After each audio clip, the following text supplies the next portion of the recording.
현재 어떤 일을 하고 계시고 언제 홍익대학교 광고홍보학부에 재학하셨는지 간단한 자기소개 부탁드립니다. 네, 저는 쉐어하우즈라고 하는 서비스를 운영을 하고 있고요. 2002년 02학번 선배 김종대입니다. 반갑습니다. 네.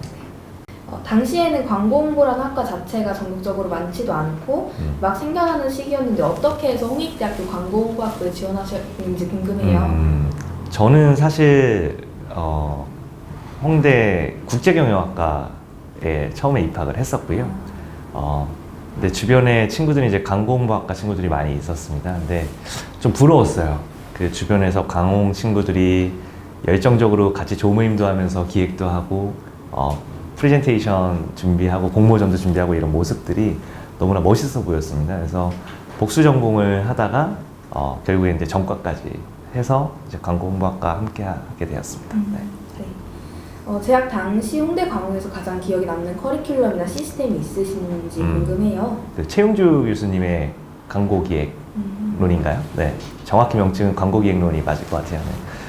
가장 기억에 남고요. 군대에 있는 2년 동안 광고기획론 16단계를 외워갖고 갔습니다. 그래서 군대에 있으면서도 계속해서 광고기획론을 제가 직접 책을 보지도 않고도 글로 쓸 수 있을 정도까지 외워서 가서 좋은 성적으로 네, 수업을 들었습니다. 네.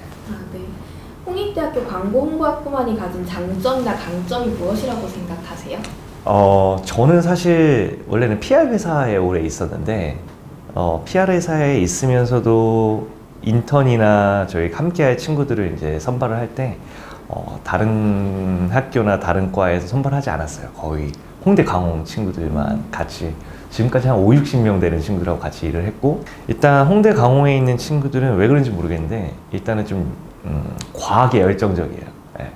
그리고 지금도 카메라가 여러 대 이렇게 있는 거니까 그래서 뭘 하더라도 조금 더 열심히 하고, 그리고 약간 똘끼가 있다 그러나요? 그러니까 일을 할 때나 놀 때나 조금 더 다른 친구들과 비교하는 건 아니지만 어쨌든 좀 더 열정적인 느낌이 좀 강하게 있습니다. 네. 혹시 후학회에 대해 알고 계시나요? 1회 때 참여를 한 적이 있습니다. 네. 예. 혹시 그런 후학회에 대해서 어떻게 생각하시는지 궁금해요.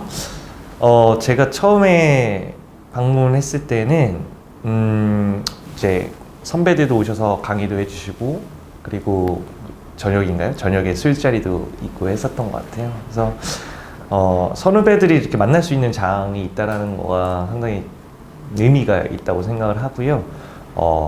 서울에서 했으면 좋겠습니다. 네.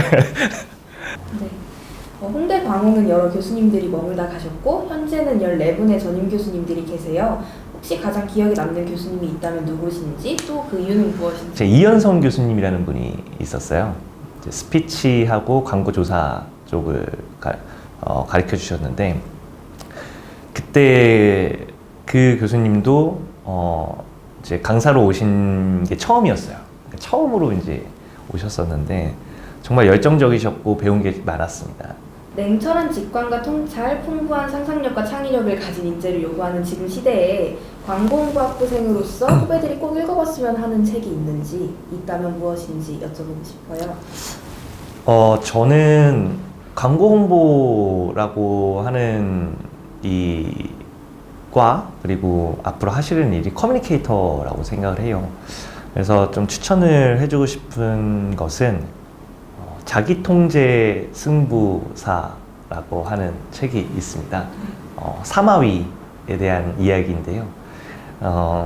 왜 이 책을 추천을 하냐면, 계속 이제 크리에이티브 쪽이나 어떤 커뮤니케이션을 하면서 좀 많이 느끼는 것이 수려한 말솜씨나 어떠한 뭔가 쉽게 말하면 말빨이라 하죠. 그리고 뭔가 포장을 잘하는 이런 일들이 주가 될 때가 있어요. 근데 이제 경험을 통해서 좀 생각을 많이 하게 된 부분이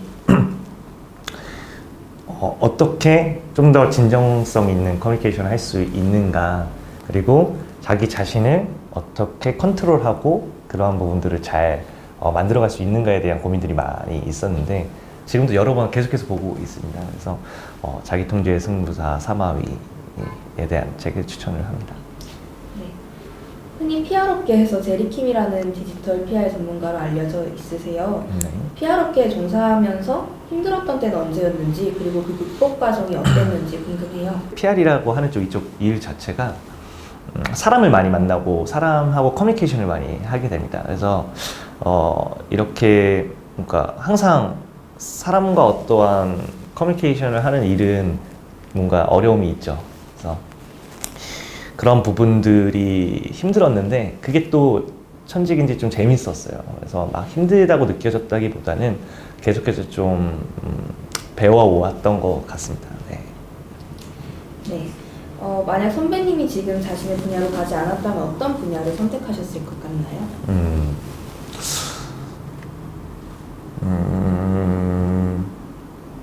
저는 사실 홍대에 있으면서 그 미술 쪽에 좀 관심이 많았었어요. 그래서 혼자서 시간이 나면 그림도 그려보고 뭐 예술 쪽에 좀 관심이 많았었는데 좀 그쪽으로 만약에 광고 쪽을 하지 않았다면은 순수 예술 쪽으로 좀 해보고 싶고 지금도 사실은 도전해보고 싶은 분야긴 합니다. 네.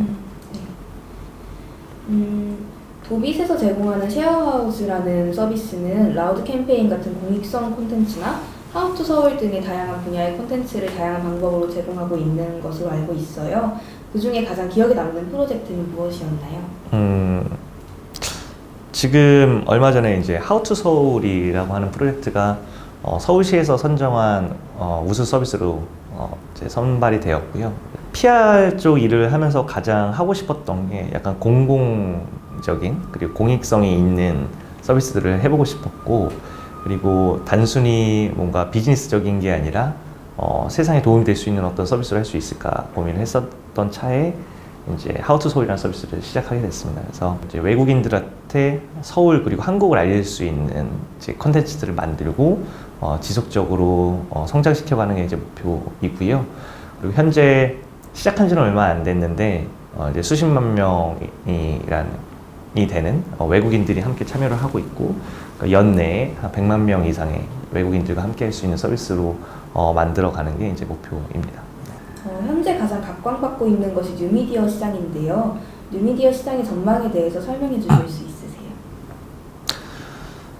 사실 뉴미디어라고 하는 이쪽 시장은 단기간에 이루어질 수 있는 시장은 아니에요. 그러니까 미디어라고 사람들이 생각할 수 있는 정도의 규모가 되려면 정말 긴 시간이 필요합니다. 그러니까 미디어라고 하는 건 사람들이 이제 신뢰가 필요한 거고 그거를 이제 계속해서 인지를 하고 구독을 하고 하기 위해서는 정말 오랜 시간이 필요하기 때문에 전망이라고 하기보다는 많은 미디어 기업들이 시간을 가지고 지속적으로 이 비즈니스를 했으면 좋겠다는 생각을 하고요. 앞으로의 전망은 밝다기보다는 새로운 시장을 이제 만들어 간다라고 생각을 하고 있습니다. 그래서 홍대 강호에 있는 많은 친구들이 이런 새로운 시장에서 도전을 하고 개척을 하는 그런 역할을 했으면 좋겠다는 생각입니다. 네. 현재 쉐어하우스를 운영하기 이전에도 브렛브렛이라는 가발 브랜드를 창업하셨던 걸로 알고 있어요. 네. 선배님께서 창업을 통해서 느낀 점이 있으시면 어떤 게 있으셨는지. 제가 부끄러운가 봐요. 네. 그리고 자랑스럽기도 하고 22살 때 창업을 했었어요.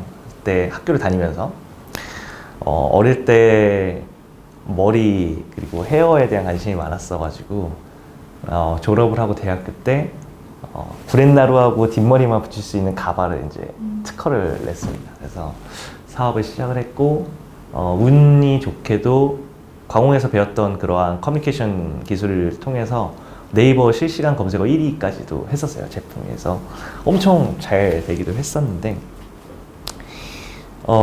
그때 좀 느꼈던 것이 어린 시절에 이제 경험이 부족하고 이제 네트워크가 없다 보니까 성장을 시켜가는 데 있어서 한계가 좀 느껴졌어요. 그래서 그때 좀 꿈에 대해서 결심을 많이 했습니다.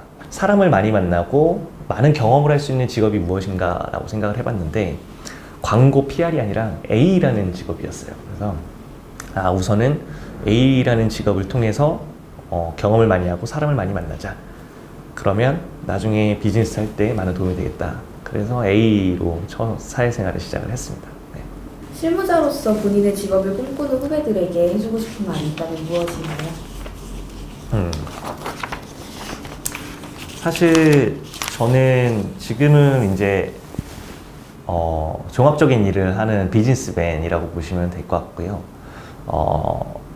처음에는 스페셜리스트가 되려고 노력을 많이 했던 것 같아요. 그래서 디지털 커뮤니케이션, 디지털 PR 쪽에서 열심히 해왔었고 어느 정도 성과를 냈습니다. 그래서 꿈을 미리 정하기는 쉽지 않은 것 같아요. 우리가 그런 거 있잖아요. 나는 뭘 하고 싶은지 모르겠어. 뭘 해야 될지 모르겠어 라고 생각을 하는데 그것을 미리 결정하기보다는 일단 지그재그로 많은 경험들을 하는 겁니다. 조금 겁먹지 말고 다양한 경험들을 빨리 했으면 좋겠다. 많이 했으면 좋겠다 라는 게 이제 제 생각입니다. 네. 나에게 광홍이란 네모다 라고 하면 네모 안에 들어갈 말이 무엇인지 궁금해요. 저에게 광홍이란 도깨비? 네, 도깨비라고 생각합니다. 네. 왜라고 물어볼 거죠. 저를 살렸습니다. 네. 그러니까 뭐냐면 저는 무엇을 해야 할지 몰랐다기보다는 뭔가에 열정을 쏟지 못했던 것 같아요. 뭔가에 열정을 쏟지 못했던.